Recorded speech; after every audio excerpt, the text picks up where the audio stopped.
Ladies and gentlemen, the final Capcom Cup qualifiers have been held. We have 47 out of 48 players qualified for the Capcom Cup. The final one will come in the form of the LCQ right before the group stages for the Capcom Cup begins. But with that said, we have the actual stats for who is qualified for Capcom Cup. And, people, all they want to talk about is who's qualified, which characters. No one cares about the players behind the characters, because in the modern era of video games and in fighting games, it's all about the cheap stuff you use, because you're always carried or you're washed. There's no in between. So who's carried the Capcom Cup? Let's go ahead and see. And surprise, surprise, it's Luke again. Cat Cammy here. We've referenced their stats here a number of times on the channel. So shout out to Cat Cammy for putting together these great infographics with lots of stats. They tallied together, of course, the final character representation and character usage rates for the characters for Capcom Cup, and we have Luke and Ken supremacy. It's the way we started and the way we finished. It felt like in the beginning everyone was suspecting there to be two characters dominating, Ken and JP. One of those things came true, and I feel like there's a few surprises in between. What's not surprising, I think, is some of the low tiers in the bottom. I'm not personally very surprised that there's no Honda or Jamie, but yes, with the final CPT Midwest qualifier, Safe from Canada won, so we had another Ken added to the roster here. But it was funny, there was like 6 Lukes in top 16, or 5 or 6 Lukes in top 16, and all the Ken players were saying, look, there's 5 Lukes in top 16, but then the sole Ken representative won the whole event. So it's always funny how those things go. Cat Cammy offers these stats, which give a lot more context to how the actual season played out by showing these graphics for who was in the actual top 8 for qualifying events. So qualifying events are the World Warrior Regional Finals and the CPT Premier events. The total bar graph will represent the character's usage in the top 8. So you can see here that Ken and Luke were actually dead tied for representatives in top 8 for these qualifying tournaments, with JP coming in 3rd and DJ right there behind. Cammy's the interesting one, who has like the most representation in top 8 with the least amount of qualifiers, right behind JP. 2 qualifiers with Cammy and 1 qualifier with JP. But it's clear that, Luke and Ken are kind of running supreme, and I think it makes sense to a degree. So, with Street Fighter 5, the final Capcom Cup was definitely all Luke supremacy. So we went from 2022 Luke reigning supreme and Mena RD eventually conquering with Luke in the end, to Luke supremacy again in Street Fighter 6. But I was wondering, I did this earlier in the year where I wanted to compare these stats to previous years for Capcom Cup. I feel like there's a lot of doom and gloom in the community, and a lot of people are really down on a perceived lack of variety. So I was wondering how true that is. Is there really less variety in this Capcom Cup compared to previous Capcom Cup seasons? So I tallied the numbers before, and if we go back to 2016, the very first Capcom Cup for Street Fighter 5, we had 21 total characters, and we see here that the most represented characters at that time were Ken and Chun-Li with 5 each, and we actually had 57 out of the total 21 characters represented in this Capcom Cup, which it's a little unfair to directly compare, because at this time they had a full season of DLC. So Urien, Jury, Ibuki, Guile, and Balrog were all DLC characters that came out later in the season, so they weren't really developed at this time competitively. So it kind of makes sense that you wouldn't see like a lot of these characters, whereas Street Fighter 5 released with, I believe, 16 characters on launch and then had a whole season of DLC to pad it out, whereas Street Fighter 6 came out with 18 characters and then had 2 DLC to pad it out for the season. So a lot more DLC in season 1 for Street Fighter 5, so it kind of resulted in less characters being represented in this Capcom Cup. Yeah, so only 57% of the total cast was in there, but the spread amongst the characters that were in the cup was pretty good. We don't have any extreme outliers like we did in what we do right now with Ken and Luke, so it's not too bad. But only slightly above half the cast is actually in the Capcom Cup or represented at all. Coming then to 2022, the final Capcom Cup for Street Fighter 5. Luke supremacy, man. Luke was definitely running away with it. And to me, this was a big shame for the final Capcom Cup, because I think it's one thing for there to be lopsided representation in the first season of a fighting game, but for the end of Street Fighter 5, where I feel like the game was mostly really balanced and the game was in an amazing state at this point. Season 1 of Street Fighter 5 was bad, right? Street Fighter 5 released in a horrific state, but I really, really, really liked the game in the end. And I think they did a real big disservice to the competitive community by dropping a character like Luke. So Luke ended up taking 23.4% of the total spots represented and ended up winning the championship in the end with Mena RD piloting him. And only 55% of the characters were represented.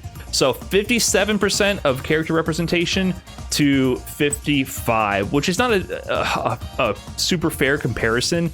We increased the number of players in the Capcom Cup from 32 to 48, but also the number of characters in the game went from 21 to 45. So there's a huge amount of characters in the game. So even though we had 48 players, it was definitely expected that some characters weren't going to be used in the Capcom Cup. It's just the nature of having a game with a super large cast like that. But Luke obviously absorbed a lot of the spots because Luke was dropped in the game. And the problem with Luke is that he is such a basic archetype to the Street Fighter meta. He is the Shoto on steroids, and he's going to do he's a jack of all trades. So a lot of other characters will do bits and pieces of what Luke does, but Luke will do all of those pieces but better, right? So like, why play a character like Sakura when you can play Luke? Why play Ryu when you can play Luke? Why play even Ken when you can play Luke, right?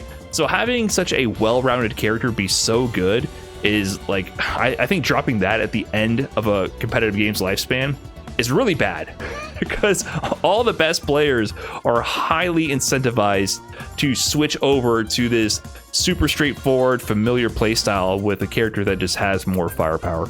So I was a little disappointed with that for Street Fighter V, but I still think the Capcom Cup in the end ended up being really exciting, and not that many Lukes made it into the top 16 itself, and the top 8 actually had a lot of variety. So I think towards the end in the elimination bracket, Capcom Cup was really good despite having a lot of Luke representation. But yeah, it wasn't that great at the end of Street Fighter V. And then here's Street Fighter 6 Season 1. So what I did to give a little bit more context to what Cammy had put together is I actually updated all of the players and their main characters and their secondary. Here's where some things actually get interesting, because some people who previously mained one character, I think, switched to another. So I made a judgment call for certain players to designate their main or their secondary. For example, we look at Mike X, the qualifier for the West Coast of Canada regional finals. He qualified with Ken, but he's a Luke main now. Mike X plays, I think, exclusively Luke. So I dropped Ken there as a secondary, but he is mostly designated as a Ken player. So that's one of the big twists. So with my recalculation of the mains, I have a main column here and a secondary column here. Luke mains go to 11, Ken to 6. So that puts in DJ as well. So Ending Walker is often listed as a Ryu main. I kind of disagree right now. I have to pick one or the other, so I designated Ending Walker as the DJ main with a Ryu secondary. Same thing for Mena RD. It's a pretty even split with Mena, but I still think he's at this moment a Luke main with a Blanca secondary. So I made a few judgment calls for the main and secondary as I went through this, because a lot of the players and their choices have evolved since a lot of these stats were tabulated originally. So with those numbers, Luke is only 19.64% of the total representation if you include secondary, and 23.4% if you only look at the main. So it's exactly the same as last year when looking at the mains.